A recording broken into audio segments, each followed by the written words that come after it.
بالأنواء. قال ولهما من حديث ابن عباس معناه وفيه قال بعضهم لقد سرق نوء كذا وكذا، فأنزل الله هذه الآيات فلا أقسم بمواقع النجوم وإنه لقسم لو تعلمون عظيم إنه لقرآن كريم في كتاب مكنون لا يمسه إلا المطهرون تنزيل من رب العالمين. أفبهذا الحديث أنتم مدهنون وتجعلون رزقكم أنكم تكذبون. بسم الله الرحمن الرحيم، والصلاة والسلام على نبينا محمد وعلى آله وأصحابه وسلم تسليما كثيرا. سبحانك لا علم لنا إلا ما علمتنا إنك أنت العليم الحكيم. أستغفر الله الذي لا إله إلا هو الحي القيوم وأتوب إليه. اللهم انفعنا بما علمتنا وعلمنا ما ينفعنا وزدنا علما. biye araba suye hijiriya bakele ani kemenani ani binani ani wolonfula shaharu jumadal ula minye hijiriya sankalo duruna bisunyo mugani shegina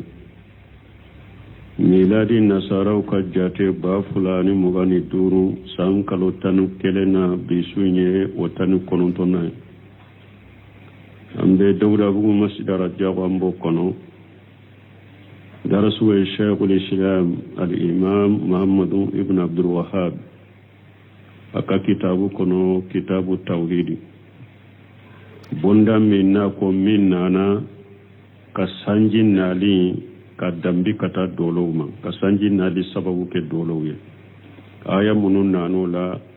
أني حديثة منو نانو لا مبولي بندا كنو آية من كلاناك كدرسوا تمنى anye doke ayayi nsarahuna tafsir la bi ambata yoromi qawluhu la yamassuhu illa almutahharun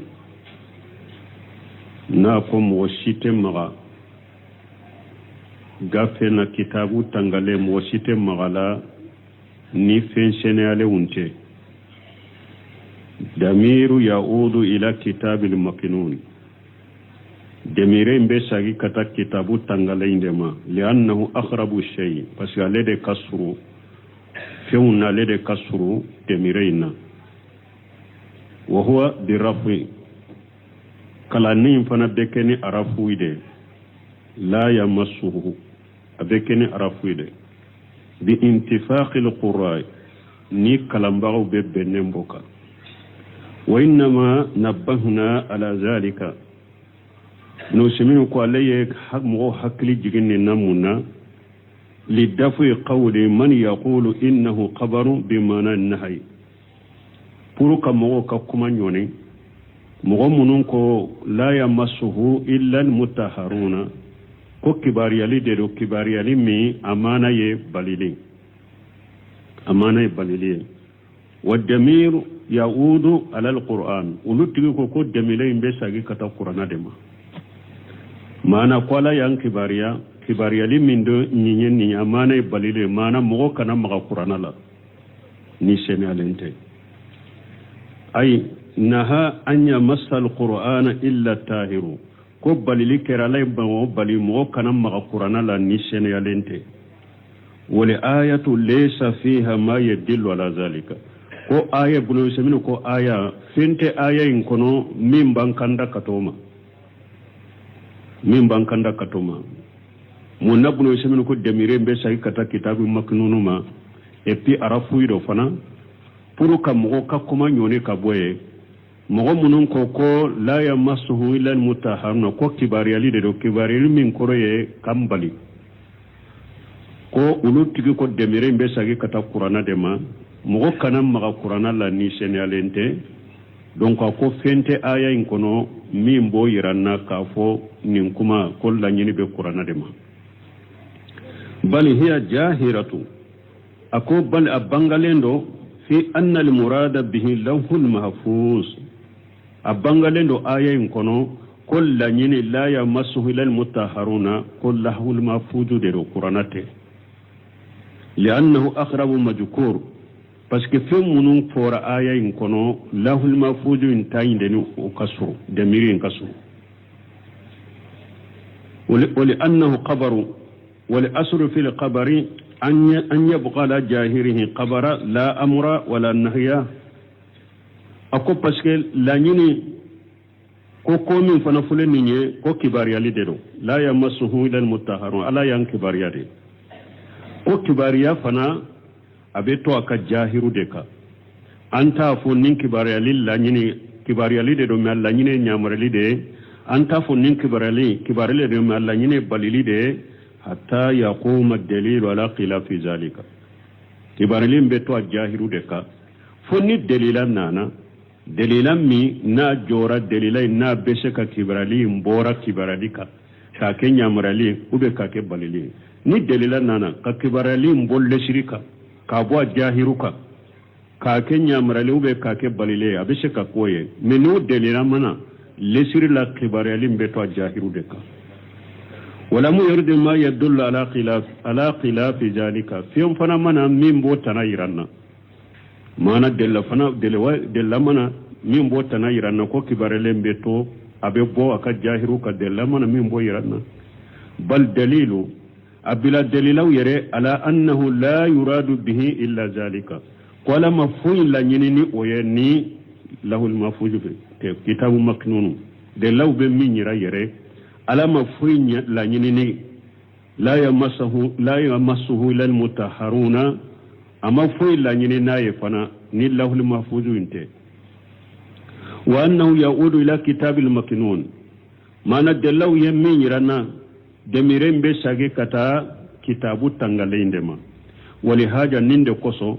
qala allah alako illa al mutahharun fumunu shenalelo bi ismi al maf'ul wala mu yaqul illa al mutahhiruna ama fumunu nya yere seneya munu nyu yere seneya o mafo ako munu u seneyalendo de walau kana al muradu al mutahhirina la ghala zalika nilla nyini tunye de munun bu yere seneya nilla nyini tunyo de ala tumbo fo aw qala uba ala tumba fo illa lil mutatahhiruna uba ba fo illa lil mutatahhiruna tumba fo chokola kama qala ta'ala kumni ala ko ala min korta lendo inna allaha yuhibbu at-tawabina wa yuhibbu al-mutatahhirin aya dolala ko ala betu bagaw fe munun bu yere seneya ala bu fe fana والمطهرون هم الذين طهرهم الله والمطهرون هم الذين طهرهم الله تعالى وهم الملائكة مطهرون يدي على يري يمونو شنيا على يمونو شنيا على من قرطالن ولو يملكاو دي طهروا من جنوب وأدناشها على يملكاو شنيا كبو جنوبنا كنغما قال تعالى لك ولا من قرطالن لا يأسون الله ما أمرهم ala ko malika wute ala soso ni ala wunya amra ni munye gode ke wute ala soso wa qala ta'ala la qala min qurta lendo yusabbihuna al-layla wan-nahara la yafturuna ala ko malika u bi ala subhanallahi fo su anitile wute sheke ko bel al-anbiya kono wa qala ta'ala la qala min qurta lendo bal ibadu mukramun ala ko malika ye jonye jomunun kabo لا يسبقونه بالقول وهم بأمره يعملون ملكوته على دكملا ما أنا وته بلا على نكملا أو ني على ينيامر نميني وبودك donc ka fo malikaw ala yu la seniya ka bo junubu kan ngoma ala yu fanyo qur'ana kono wa faragu faram fanshiya be bayna al mutahhir alladhi yuridu an yafala al kamala bi nafsihi ni ya na ya yere seniya baga min ba la nyini ka fendo ke pour ka yere dafa ode togo ko al mutahhir ale yere de bake ka yere jija ka feun doke mi ndeke sabo ka yere dafa difference boni difference boche wani jumanche o bainal mutahhari wa bainal mutahhar alladhi kammalahu ghayruhu min bake ka fendo ke puru ka yere dafa difference be on fenche mi al mutahhar alladhi kammalahu ghayruhu na le tanade ya le dafa ale yere ma yere dafa re atanade ya dafa wa humul malaikatu ulu ya malikaw ala de yulu dafa ku seneya mi hadama de wulu yere debu yere nyi anyine ku yere jija ku yere seneya wa haja min fulani nye mimma yu'idu ma jahaba ilayhi ibn qayyim nimbe fe shembentia ibn qayyim tarani minfe nimbo shembentia anna al murada bil kitab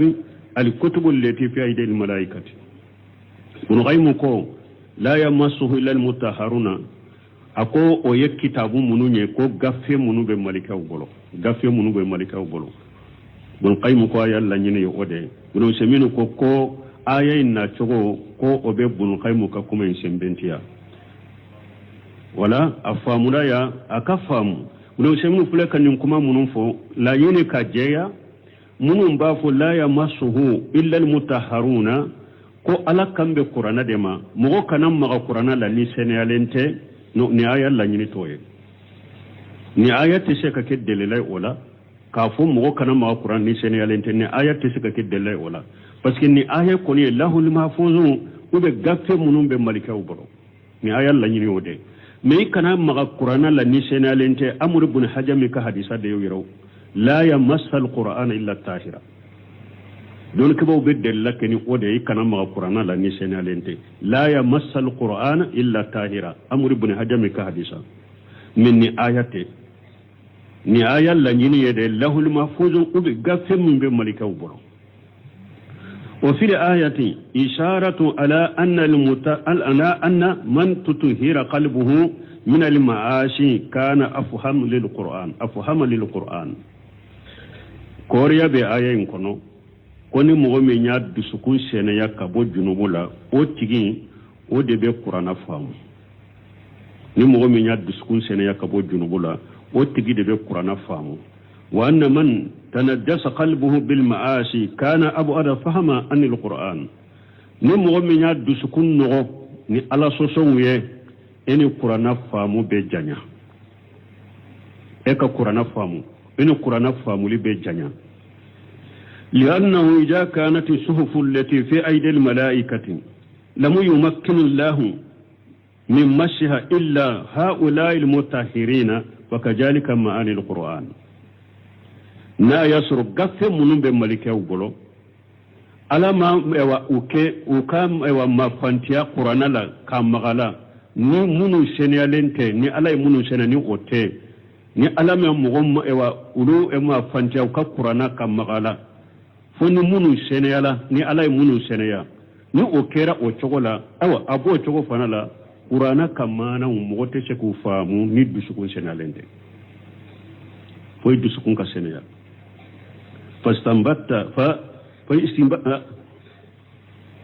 فاستنبط شيخ الإسلام من هذه الآية شيخ الإسلام بن تيمية استنباطك كبني آية لا معنى كفاللك كدلاو كفندو فلك كبني آية لا أن المعاشية سبب لعدم فهم القرآن شيخ الإسلام بن تيمية كو الله سوسو بك سببه نهدا مدينة القرآن فهم ayas timbatu kabo ayo fale kabo ni ayala wala susub beke sababu koni mugote qur'ana famu kama qala taala komini ala kola min korotalenu kalla bal rana la qulubihim ma kanu yaksibun ala koni ala yudusukun noro kudusukun noro nu kabara jugu sababu kudusukun fi nu kabara jugu sababu wa hum alladhina qala allah fihim uliye mugo juma ni ala ko ale mugo munun dusukun noro kalan ewa fi uliye mugo jumawye idha tutla alayhi ayatuna khala asatur alawwalin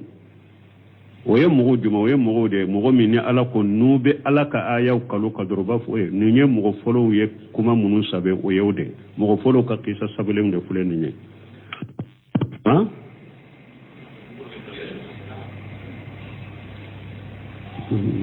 فهم لا يصلون إلى معانيها وأسرارها نون تسكى سكة تقرانا كمانا ومانا كبندون لأنه أرانا لا قلوبهم ما كانوا يكسبون بس يجنبون منك يجنبون يقدسون فيه وقد ذكر بعض أهل العلم دونك بغوا دويا فو أنه ينبغي لمن استفتيا ko akaka mogo min nu yinyinka keso dola an yuqaddima bayna yaday al-fatwa al-istighfara limahawi ashr jambi min qalbi hatta yatabayyana lahu al-haqq doni ka baw doya fo koni mogo min nu ye keso po sayla kinyininka li dola ko ika astaghfirullah fo bila nyininkali jabunye puru tiyana bangiye nyininkali jabula nu ye keso posele ka fa astaghfirullah ko bila nyininkali jabunye o be ke sababu ka tinya bangiye parce que ewa anya fo chogo mi junubu hada maden dusukuna abese kado hada maden ni famuche ni astaghfirullah fo junubu mi dusukuna no ya fara tinya bese ka bangiye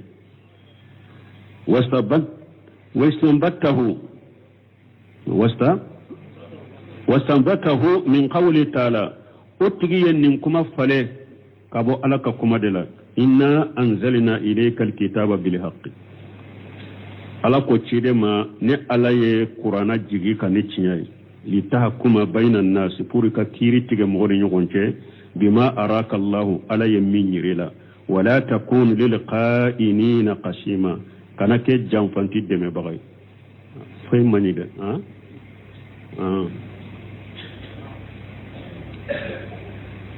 aya dalila fale kabone aya la inna anzalna ilayka alkitaba bil haqqi litahkuma bayna an-nasi bima araka Allah wa la takunu lil qa'inina qasima wastaghfirillaha inna Allah kana ghafurur rahima ala ko cire manne kitabu jigika ni cinyai ika kiri tige ni mugoni nyogonche ika kiri tige mugoni nyogonche ni qur'anai ala yemin yiri la qur'ana kono ka kiri tige noye mugoni nyogonche me kana ke jamfanti deme bagayde mogo minye jamfanti kanu deme awa ika ala ya fadeli ala ye junubu sutura bagay na ba ya fa ala ye nemali kelade donc konni aya koso ala ko cide nyere ka ala ya fadeli kiri tige wakati pour akashe ka famu ke kasika cinyaye ko ola ya fale ka bonni aya la mogo min ni nyininkali posera ila sani ka jabi ka astaghfirullah fo bana munu fuleya kata sheikhul islam bunte bunu seminu ya ishara min fo ani sheikhul islam bunte me ka istimbatu ani nindoni ka baka istimbatu usman ibn affan fana ahmad ibn hanbal yonati fadailus sahabati aka kitabu dokono قال عثمان بن عفان رضي الله عنه لو طهرت قلوبكم ما شبعت من كلام الله عز وجل لو طهرت قلوبكم ما شبعت من كلام الله عز وجل عثمان بن عفان أكون نو دسكنتم سنيرا وتفا أو تيجي على كمالا نو دسكنتم سنيرا وتفا أو تيجي على كمالا إمامنا الصافي فنقول سكوت إلى وكي سوء حفظي فرصدني إلى ترك المعاش وأخبرني بأن العلم النور ونور الله لا يهدى للآشي إمامنا الصافي فنقول كو علي يراك وكي بن الجراح صافي كرمودو أكلنا لا كو علي يرا وكي لا كو عليك دروسلي aka durusili mani mana na ye min durusi abe bojonna durusili be geleya bolo na ye min durusi fana be bojonna ko ayo fo aka karmoy ko karmo ko alema ala soso toye ala soso o toye ika do ko karmo ya ale kibariya ko karmo ya ale bila araye ale kanda katamina ko aka ala soso toye ko karmo ya ale kibariya ko ika do ko doni fulede noro dedo ala ka noro fana ala ta di ala sosolama doni ye noro de ala ta ka noro di ala sosolama wala ni yorola ni aya ewa koriya bala hadamade ni ba fe ka qur'ana famu yere si dusukun seneya ka bo junubuma ani junubu ka nogo o be ke sababu ye hadamade be famu soro ibe doni soro ibe qur'ana aya famu ibe ciden ka hadisaw ibu famu qawluhu nako tanzilu min rabbil alamin qabru sani liqawlihi wa innahu wa huwa ka qawlihi wa innahu latanzilu rabbil alamin nako tanzilu min rabbil alamin nimbe komini ala ko aya wore kono wa innahu latanzilu min rabbil alamin ala ko nin qur'ana jigina ka boddam fi untige ala fe wa ka qawliha be komini ala ko tanzilu min arrahmanir rahim kitabu fussilat ayatuhu aya wore ala ko nin qur'ana jigina ka bo ala de fe masammi nyen nema la bolentige anin nema kere lentigi nema ewmi ni aba lashe aka jommu minu mallagra arrahmanir rahim masammi nyo oye wode ye qur'ana jigi kitabu fussilat ayatuhu qur'ana kitabu da ala ya ka ya faranfansiya fa huwa khabaru mukarraru ma qawlihi alquran wa tanzilu ay munazzalu min jigina فهي مصدر بمعنى اسم المفعول منزل من رب العالمين قرآن جينا كبودان في انتجي على دفي أنزله الله على قلب النبي صلى الله عليه وسلم على قرآن جيني نبنيما تشيدن كدسكونكا لأنه محل الوعي والحفظ بواسطة جبريل parce que dusukunde fen tanga yoro ani fen durusu yoro dusukunde ala ya qur'ana jige ciden dusukunka ni jibrilu kasirai qala ta'ala la qala min qur'aninu wa innahu latanzilu rabbil alamin ala ko nin qur'ana ye dan fiun tigi ala jigi fende qur'ana ye najala bihi ruhul amin jibrilu de jigna na jibrilu min ye danna ya fenye ni danna ya baka ala khalbika ka jigi dusukunka muhammadu litakuna min al munzirina puri ka ke bagamani kelai قولهم رب العالمين أي خالقهم ناكو دانفهم نتيجي على القرآن جينا كبولين رب العالمين لانين مني خالقهم دانفهم دانبغا قرآن جينا كبولين ويستفاد من الآية ما يلي أم بفائدة ودوسر آيين كم منهم بنا فلو أن القرآن نازل لجميع خلقه فايدا فلو أمبا دو آيين كونو كو قرآن جينا دانفن بي ناكو تنزيل من رب العالمين دانفن بي تيجي عليها أو قرآن جينا دانفن بي فيه الدليل على أموم رسالة النبي صلى الله عليه وسلم دليل بن نكو تيدي أتشيرا بيدما بي جيام وبي جناني هذا ما دي تيدين تشيرا بيدما آيين ambo o fayda sura kono fulanna annahum nazilu min rabbihim amba fayda sura aya kono ko qur'ana jigna kabo dan feun tige ala de fe wa idha kana kadhalika ni qur'ana kera o chogola fa huwa al hakamu bainahum al hakimu alayhim aw qur'ana de be kiri tige dan feun ni nyogonche qur'ana de be kiri tige dan feun ka ni aywa ajigina kabo ambe tigi ala de fe ni ale de ya jigi ambe tigi ale de ya ambe da o ba yira ko qur'ana de be kiri tiga anni nyogonce ko qur'ana de be kiri tiganka damana kiri te mo sibolo ni qur'ana te afa hukum le jahiliyati yabghuna ala ko yala jahili kiro aw be wulude mu nyene du ko kabo ko kiri awa qur'ana kiri de wajib rabbeka awan ni ko silama kiri kana silama jamana kono kalamba munu bu dambe kata kalama ube munu yere bu dambe kata silama ne sunna mu nu kanto ko silama doronte ya ko kiri silama kiri be se kana chogodi ko silama doronte ya la yahudan min be ya atigita ala de ya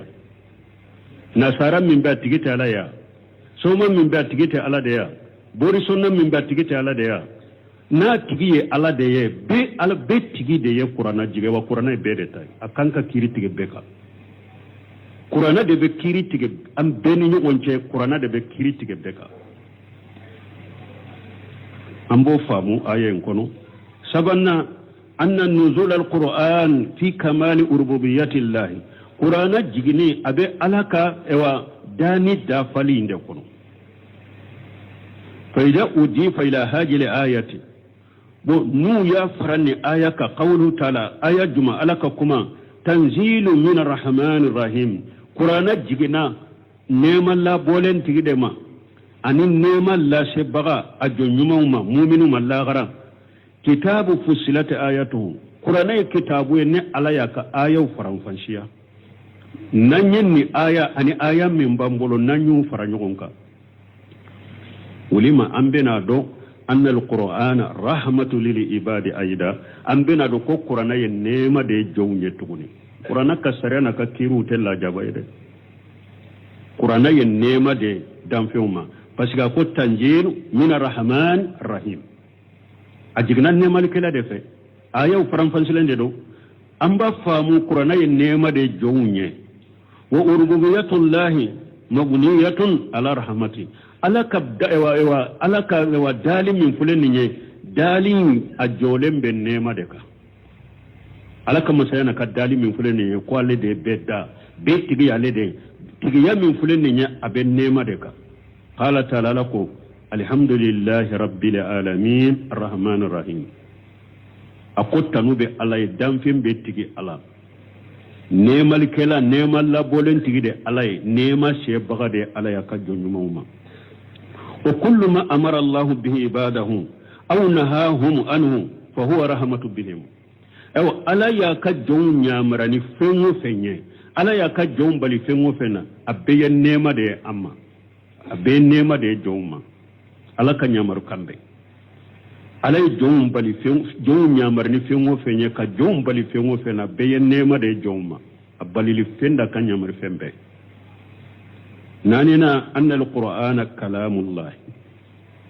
amba famu ayayin kono ayayin ka faida doye ka yiranna ko qur'ana ya alaka kuma dai li'annahu idza kana Allah anjalahu basi na ya to ni Allah da ya qur'ana jigi ni Allah da ya qur'ana jigi fa huwa kalamuhu la kalamu ghairihi alade ka kuma do atanaka kuma te ni Allah da ya jiga alade ka kuma do katanaka kuma te kama qalahu salaf rahimahumullah kum salafu ya fo chogome ala kunema wa huwa khairu makhluqi qur'ana alaka kuma de danfente qur'ana ye lianna jami'a sifati llahi hatta sifati al-fi'liyya laysat makhluqata parce que alaka man kutubbe har ya kan man kutub mununya ka ketawye danfeunte sifatu al-fi'liyya ye jumaye ala bellare shika ne ala kan man kutum minye ko ala bellare shika dan fintoye ala ka kuma ala ka yele ala ka jigini su laba ba funi de masifatul fi'liya hari ala kan man kutum minye sifatul fi'liya de dan fente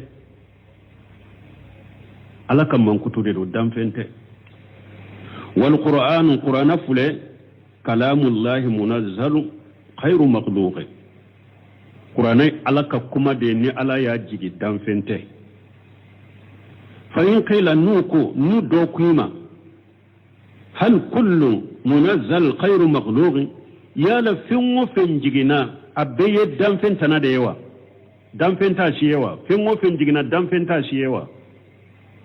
ni do yin kan ne na kulina an ba fulla ai an ba fu fewundo ala ba fu ko ala yu jigi dam fewundo fana be ba fu yu jigi dam fewunte lakin kullu munazzal yakunu wasfa mudafa ila Allah fa huwa khairu makhluq me jigi fe nu ye o kem man ko to ka sagi kata alama ka fara kata alama wote dam fe de jigi fe ni o kera man ko to de man ko to mi ni amman ko to ka fara kata alade ma wote danfe ka dambi kata alama wote danfe de kal kalam misali la komi kuma alaka kuma qur'ana ma jigewa ne danfe to o dambira kata alade ma wa illa note fa inna Allah anzala minas samai ma'a huwa maghluq ala ye sanji jigi ka bo sanfe sanji ye danfende wa qala ta'ala wa anzalna al-hadida ala ko ala ye nege jigi wa huwa makhluq nege ye danfende wa qala ta'ala ala ko ala min kurtaleno wa anzala lakum min al-an'ami samaniyata azwaj ala ko ala ye bagawun jiga wa ye bagamunu ye noniya shegiye wa al-an'am makhluq baganunu misiw ni sagaw ni baw ni ewa nyamiw danfew de do fa idza kana al munazzalu min indillahi sifatan la taqumu bi jatiha wa inma taqumu bi ghayriha lajim an yakuna khayra makhluq li'annahu min sifatillah ni jigife fen wo fe na jigina kabo alafe ni o fen masina ye mankutu min tese ka jona yereye fo abe joni atana yere o ba yira ko o mankutu danfento ye parce que o yala ka mankutu de danfento ye o yala ka mankutu de qawlu nako afa bi haja li hadisi antum mudhinuna nako yala min qur'ana aw ben nin qur'ana de mu mudhinu kamu ka nogoya الاستفهام للإنكار والتوبيخ فامومين من فلان نيني ننكرالي دو أني لغوسيلي ننكراني لغوسيلي أفا بهاجة الحديث أنتم مدهنون استفهام من فلان نيني ننكرالي أني لغوسيلي ولحديث القرآن ناكو حديث يالله من القرآن ولمدهن القائف من خيره الذي يهابه بقوله وفعله مدهن يجمعه من بسرا التناني na abe kanu bila kata tanama ka fiun ka kuma ufoye ka wele ka aka kuma kauna ka kewale wala ka kuma kaundona ka kewale ko puru nyogon kanu be sabatani mugo doce chogo mi kacinya toye wal mana akomana munye atudhinuna bihaja alhadis yala abenin qur'ana yinde muwa watakafuna nabe sira muwiye watastaqifuna nabe kinyayi ni qur'ana dogo mimba kono cinya tisega ko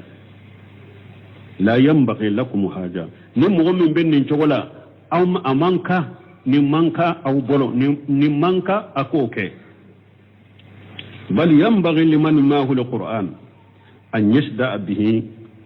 من كاكا مؤمن القرآن دوني بي في القرآن بي بولو إكا تشيري إكا تشينياتي كبرا تشيري وأن يبينه ويجاهد به إكا قرآن بانجي دي كجهدو كنو قرآن يدي إكا بانجي كجهدو كنا يدي قال تعالى لكو وجاهدهم به jihadan kabira ala ko ay kafiru jihadu ni qur'ana jihadu min kabbo ko sobe wala ni nayira mudahinu o kanake ko anko al mudahinu difference be ani mudaratu ni nyogonce mo ko fam al farq bayna al mudarati wal mudahanati ote useminu kasarahu lale faragu be mudarati ani mudahana faragu benu nyogonce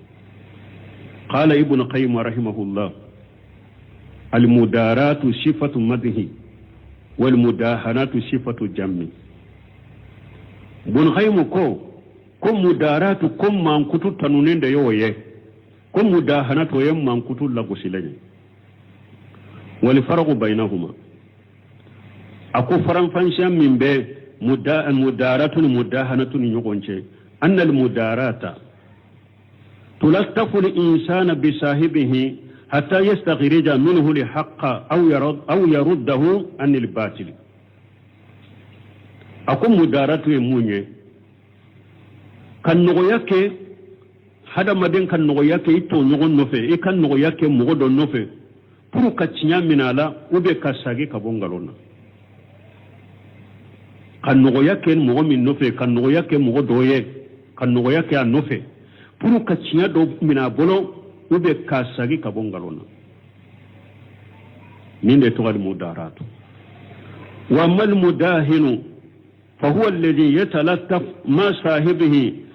ليقره على جنب أو يتركه على هواه. أكو مداهن يجوني من بين نغياك كافراتو نغنكا puruka to ɲɔgɔn sabati junubu kan k'a to a nin dungo kan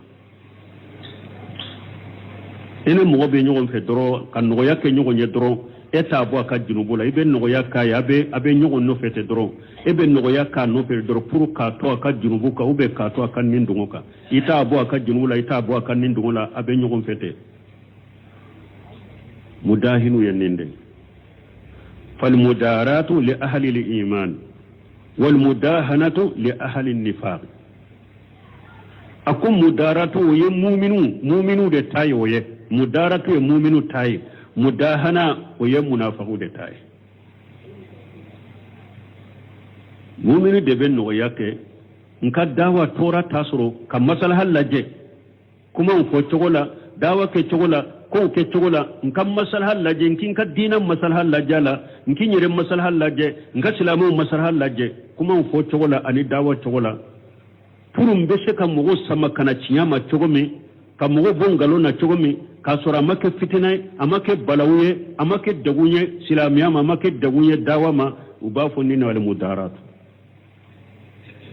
amme mudahana yere doron ni junubu tokka ke nyogon fe doron mbake ka konya bolo yere ka ko be nɔgɔya bolo a bɛ junubu min na ko nɔgɔya ɲɛ kɔrɔ a bɛ ngalon min na ko nɔgɔya ɲɛ kɔrɔ pour ka sabata ka ngalon na ka junubu kan mudahana ye nin de tuma bunukaimu ye ninnu fa y'a misaliya kɛ a ko misaliya bɛ komi ayiwa ko ni mɔgɔ min ni bana b'a sen fara la bana b'a sen na dɔgɔtɔrɔ ɲuman dɔ dɔgɔtɔrɔ min bɛ hinɛ a ye a sen bananen don a y'a minɛ ka nɛgɛ sey nyoromi na bananen don ka ci pe munun ba kono komi newu ni joli ani sogo sun munun ba kono ka nettoyer ka be bo kono ka furata ka da ka fura min be joli nunu ne nunu fen nunu fura min be ulu be jo ani aka sogo sun munun tigera fura munun be sogo fale joli na ko fura kala ka datugu mais abeto ka passer fo kenera pew ako mudaratu misaliya dinde ako mi mudahana misaliya ye sen bananendo do ye senye droit yi senyira ya bana ya ko ni kana wule ni te foye e ka finin ko do sira la dro mo kana ye droit bana foye teni kana isege kani ko la jenni na yere kani hammini ni te foye fininkolo sirala dɔrɔn mɔgɔ kana ye dɔrɔn banna a ko e bɛ fininkolo sirala a b'a kɛ ka toli ka taa a b'a kɛ ka tolakoro ka taa a laban ni halaki a ko mudara ni mudahana misaliya nin de bun khayim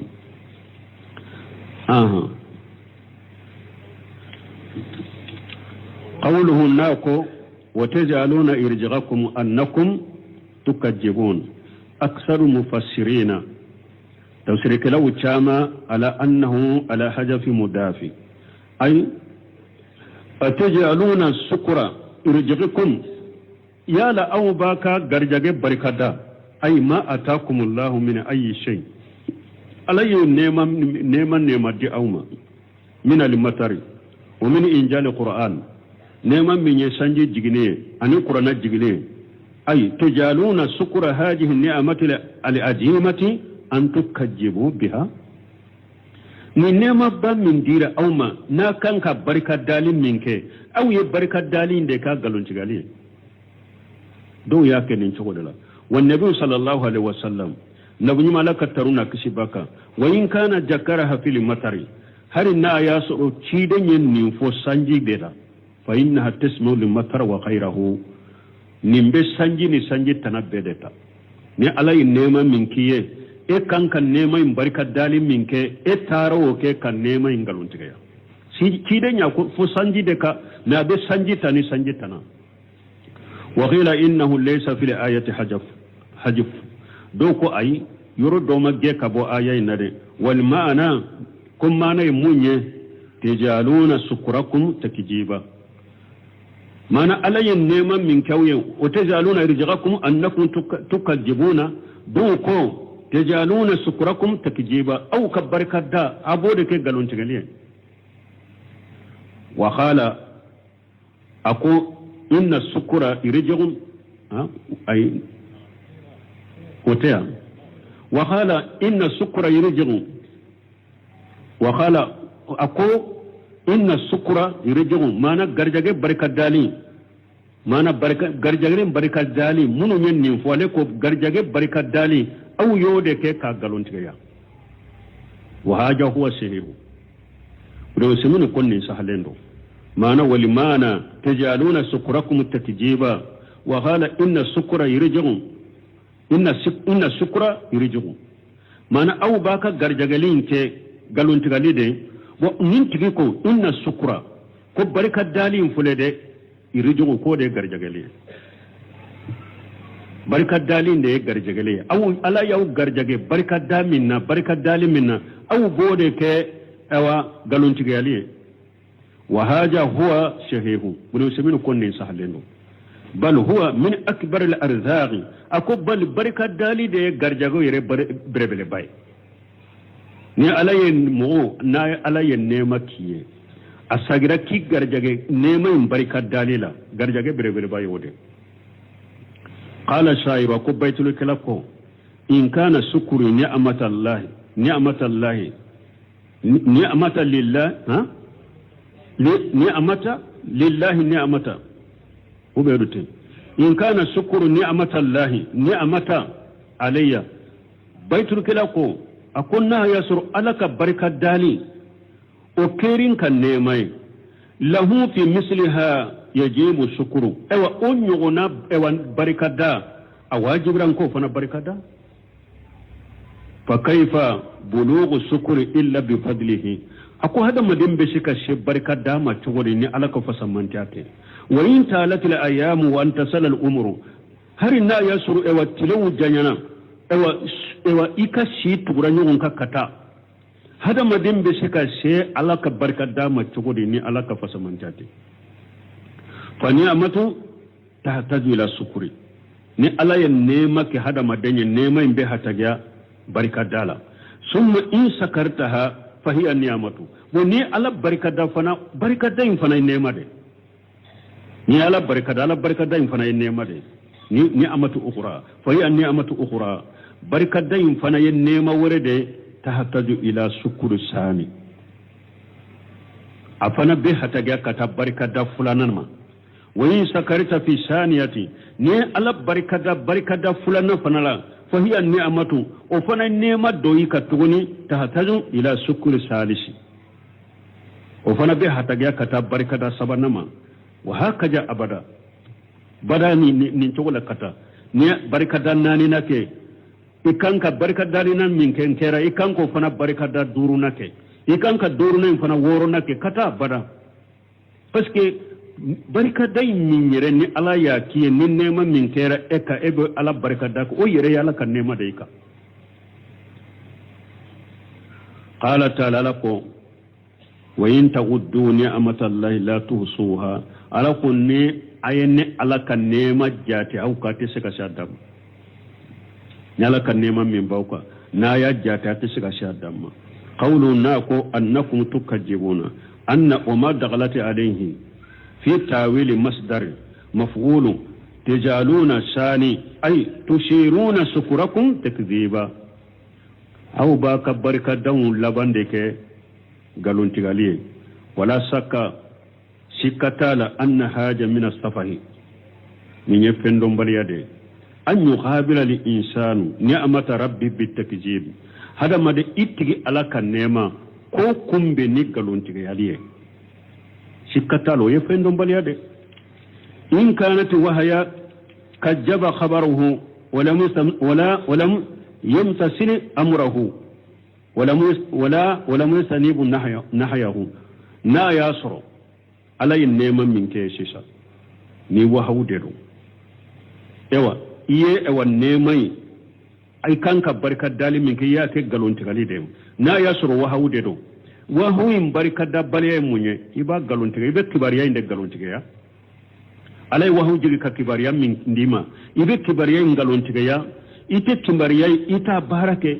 kibariya nyi bila minna ita ke kibariya nyi bali minna ita toy wayayi alaka nema ya galontiga ya wala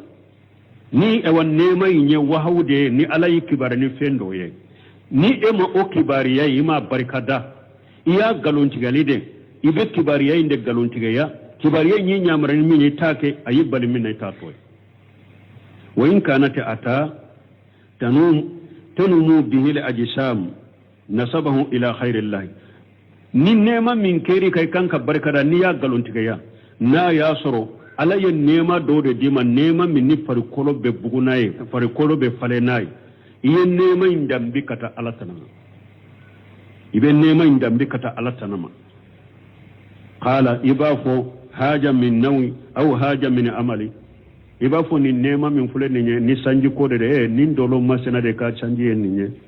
ube na ya soro na folo ni feunde do ibafo ne yere ka bara de kera sabon ni so ne yere ka bara de ni kama qala qarun komi qaruna ko ya fo chogomi inna ma utituhu ala ilmi indi na folo min dira qaruna ma ako ala ye nin na folo dinne ma de doni do de be ne bolo ni ne kakani ni na folo ni ala ya dinne no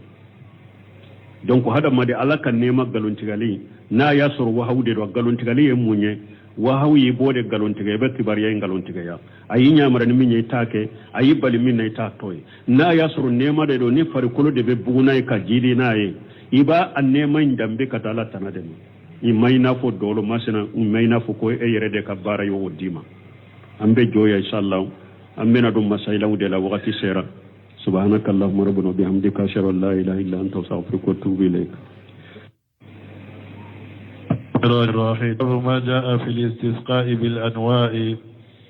قال ولهما من حديث ابن عباس معناه وفيه قال بعضهم لقد سرق نوء كذا وكذا فأنزل الله هذه الآيات فلا أقسم بمواقع